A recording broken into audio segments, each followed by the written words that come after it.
सर्वनाम किसे कहते हैं?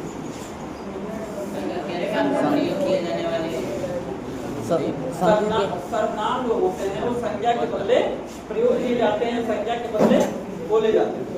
समझ रहे हैं? संज्ञा क्या होता है कि किसी व्यक्ति, वस्तु, स्थान, पशु, पक्षी, गुण, भाव, दशा इत्यादि के नाम को संज्ञा कहते हैं।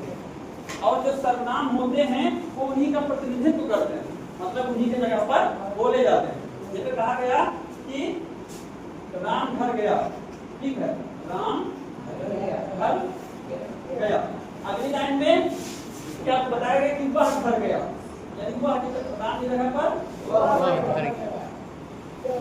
ठीक है। अब इसकी जरूरत क्यों पड़ी, आइए देखते हैं। जैसे संज्ञा को बार बार प्रयोग करते रहते हैं, बार बार प्रयोग करते रहते हैं तो वाक्य की सुंदरता समाप्त हो जाती है। जैसे एक उदाहरण सोचते हैं, राम घर गया, राम खाना खाया, ठीक है। राम के 3 भाई थे, राम 3 भाई थे, राम 3 भाई थे, ऐसा लिख सकते हैं, राम 3 भाई थे। अब देखिए यहाँ भी संज्ञा, यहाँ भी संज्ञा और यहाँ भी संज्ञा। देखिए राम का नाम आ रहा है, ठीक है। अब इसमें क्या है कि बार बार राम का प्रयोग किया जा रहा है तो वाक्य कुछ अटपटा सा नहीं लग रहा है, लग रहा है ना।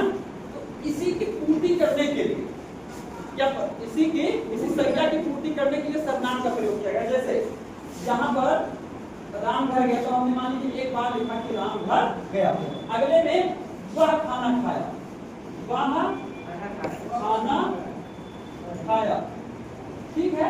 राम 3 भाई थे यानी वह 3 भाई, या वह 3 भाई, वह 3 भाई थे, ठीक है।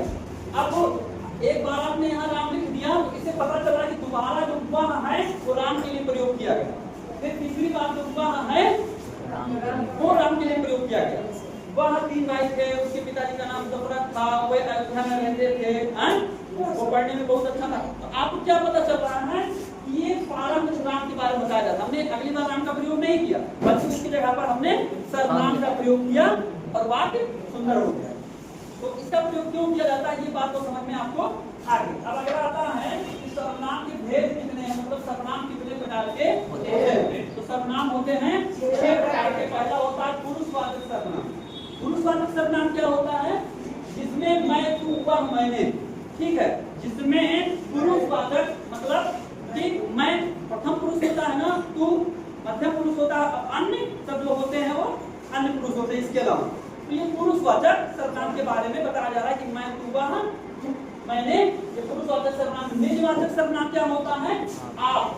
जैसे मान लीजिए कि मैंने कहा कि ये काम मैं आप ही कर लूंगा, यानी ये काम मैं अपने आप ही कर लूंगा, मैंने निजता का बोध करवा रहा हूं कि अपने आप कर लूंगा, तो ये हो जाएगा निजवाचक सर्वनाम। बात समझ आ रही है ना? अगला है निश्चय या संकेतवाचक सर्वनाम।